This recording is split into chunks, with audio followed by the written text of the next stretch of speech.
On this episode, we talk to the Executive Director and Program Director of SCAMP about the importance of field trips for their summer camp program.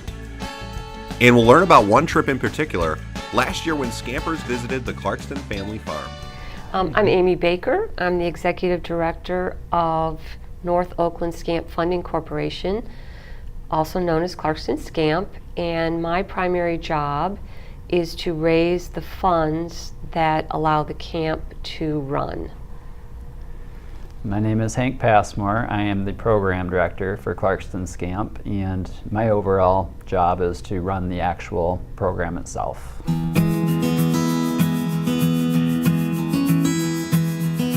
So to give you a background of the fundraising efforts that we have, it's a big challenge. We have over 200 kids that apply every year, and more than half of those kids cannot afford the camp.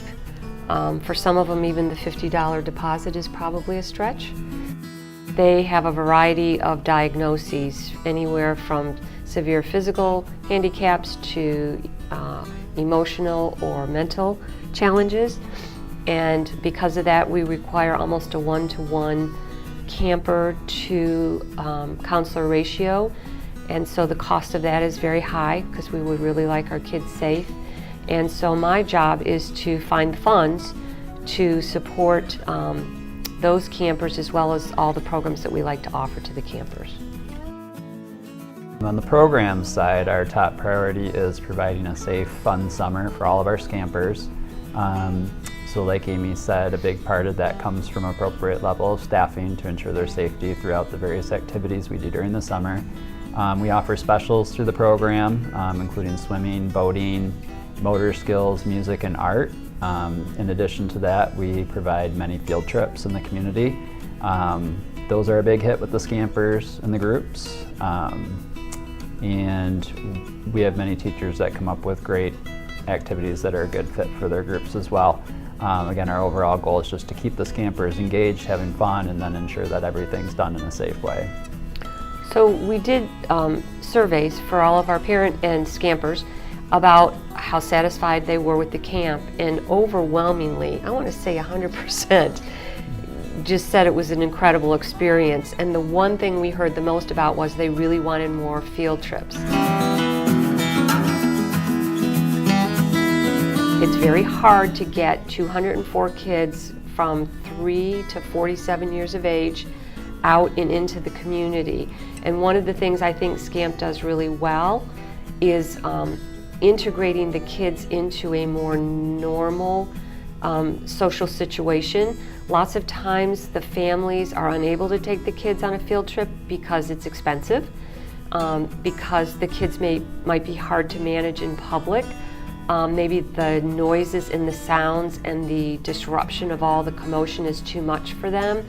And there are other siblings that they have to worry about. And one of the great things about the camp is that if you have a one-to-one counselor to camper ratio and a partnership with the people like Cherry Hill Lanes who turn the music down and turn the lights down for us, or Urban Air that does that, they know that SCAMPers are coming. People in the community know our SCAMPers. It's much easier for us to integrate them into those social situations, and the parents depend on that. But where we're really starting to lack having that relationship is that we run out of money for field trips, and that's the one thing we'd really like to increase. I agree that the field trips are really a key part of the program. I think it's great that the SCAMPers get into those community settings that their typical peers would enjoy during the summer and with their families, like Amy said, which kind of goes along with our overall goal of providing them a wonderful summer.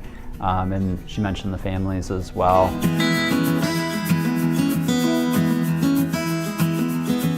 We really try to make them feel that SCAMP is a safe place for their children and SCAMPers, and we hope that they get a little bit of a respite during the summer. A lot of our counselors come from the community.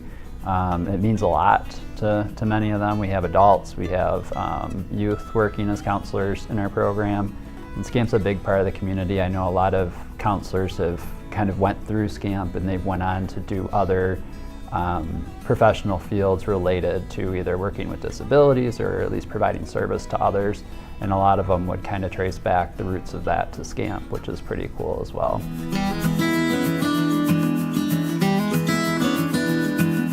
So the great thing about the grants we get, because that is extra money that's coming in for us outside of our fundraisers, is that it allows us to do those extra field trips or those extra special things with the kids. So one of the things that was really on our radar was the Clarkston Family Farm. And Hank and I talked, and Jake, who's the assistant director, about how great it would be to get the kids out in nature. There's different sensory stimulation, but not really a noxious, loud noise, loud lights. And because Chelsea had it arranged so that there were different stations at the farm, the kids were able to move around freely. And with some SCAMPers, there are good days and bad days. And some days the SCAMPer is maybe having a very emotionally bad day and doesn't want to participate. And there were so many places for those kids to meander off to with their counselor, from the pond to the crafts to honey tasting to learning about the different flowers, picking up the chickens, feeding the chickens, the hoop house.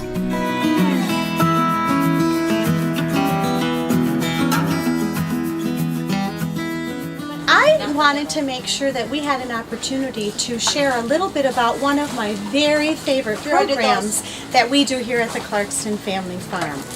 SCAMP came the summer of 2018 for about 7 weeks. At the end of that 7 weeks, we saw over 210 SCAMPers. We really wanted to make sure, since our goal was relaxation, since our goal was to allow for our folks to just come out and be in nature in the way that they wanted to, we wanted to offer a wide variety of hands-on experiences that also incorporated some different activities. So each SCAMPer came, we greeted them, and we gave them a map. We also gave them a color-coordinated discovery card. We had 4 of these. We had 4 discovery zones. Well, one of our zones was the garden zone. That was our sunflower market and our gathering garden. They were able to taste honey, they were able to harvest herbs, they were able to sit and just enjoy all the beautiful nature. We had lots of crafts that they could do. They got to plant a beautiful flower, and they got to do that for as long as they wanted to. We also had our hopeful hoop house, and our peaceful garden was a discovery zone. They got to harvest, they got to taste the herbs, they got to do a little planting, they got to just sit again and enjoy the beautiful surroundings. We also had art in our hoop house discovery zone. Then, if you had a card that showed that you were starting at the Heritage Garden, we made circle seats. I love circle seats. They're made with upcycled materials. They're so colorful. It's a quiet, great, fine motor skill that you can do collaboratively with your group. What else did they do in the Heritage Garden? Well, we've got our Discovery Pond. So we had nets where they could go down and they could actually look in the pond.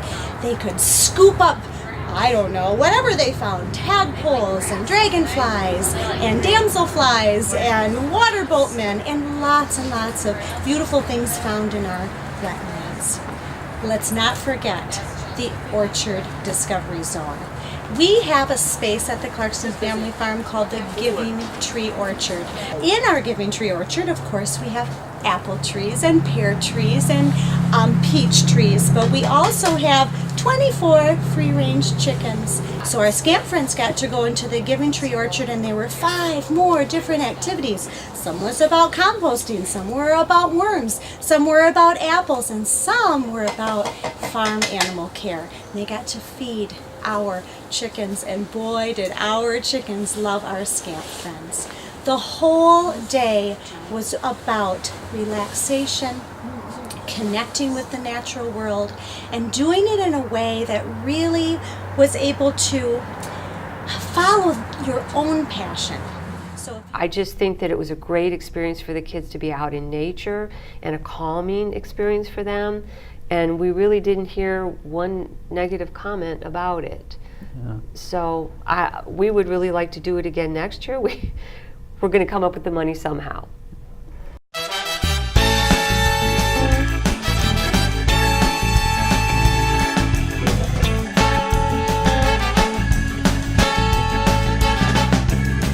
That's all for this episode, but we've got more to share with you next time on Make Your Optimism Come True, and made possible by the Clarkston Area Optimist Club.